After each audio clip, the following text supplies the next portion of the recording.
देवभूमि उत्तराखंड दिल्ली के भी लोग जाते हैं बड़ी संख्या में, चाहे चारधाम यात्रा में जाना हो, चाहे देव दर्शन के लिए जाना हो, चाहे गंगा मैया यमुना मैया में जाना हो, स्नान के लिए जाना हो, या साल में विशाल कांवड़ यात्रा में दिल्ली से बड़ी संख्या में लोग जाते हैं।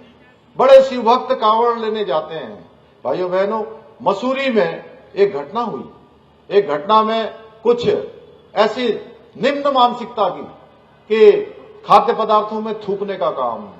अभी उत्तरायणी का मेला हुआ बागेश्वर में, वहां पर भी इस प्रकार की घटनाएं पाई गई।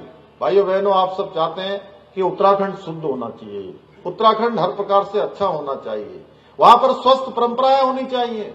जो लोग वहां जाए उनको लगना चाहिए कि उत्तराखंड में हर चीज शुद्ध मिलेगी, अच्छी मिलेगी, उसमें किसी प्रकार की कोई गड़बड़ी नहीं होगी, कोई मिलावट नहीं होगी, कोई भी जो है खाद्य पदार्थ वहां पर कहीं दूषित नहीं होगा। भाइयों बहनों, हमने जैसे ही इस घटना हमारे सामने आई, हमने इसके खिलाफ कठोर कार्रवाई करी और हमने कहा कि उत्तराखंड के अंदर न लव जिहाद चलेगा, न लैंड जिहाद चलेगा, न छूट जिहाद चलेगा। भाइयों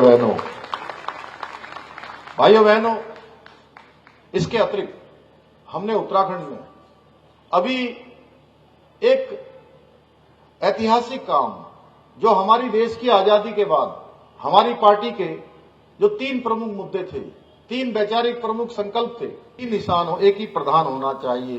ये व्यवस्था हमारे प्रधानमंत्री मोदी जी के नेतृत्व में धारा 370 समाप्त होकर कश्मीर भारत का आज अभिन्न अंग बन गया। भाइयों बहनों, जिसके लिए देश की आजादी के बाद संकल्प रहा।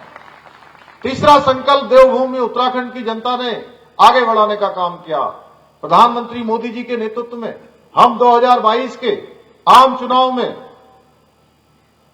देवतुल्य जनता के समक्ष गए। हमने संकल्प रखा कि नई सरकार का गठन होगा तो हम समान नागरिक संहिता का कानून बनाएंगे, और उसके पीछे हमने यह भी कहा कि उत्तराखंड देवभूमि है।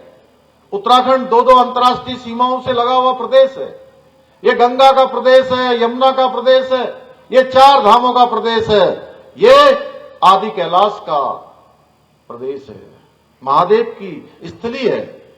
भाइयों बहनों, प्रत्येक परिवार से कोई न कोई सेना में है या हमारे पैरामिलिट्री फोर्सों में अपने देश की सेवा में सीमाओं पर तैनात है। हर देश के 5वें सैनिक में से एक सैनिक देवभूमि उत्तराखंड का है। देवभूमि उत्तराखंड में रहने वाले हर एक नागरिक के लिए, चाहे वो किसी पंथ का होगा, किसी जाति का होगा, किसी समुदाय का होगा, किसी वर्ग का होगा, किसी धर्म का होगा, तो देवभूमि उत्तराखंड में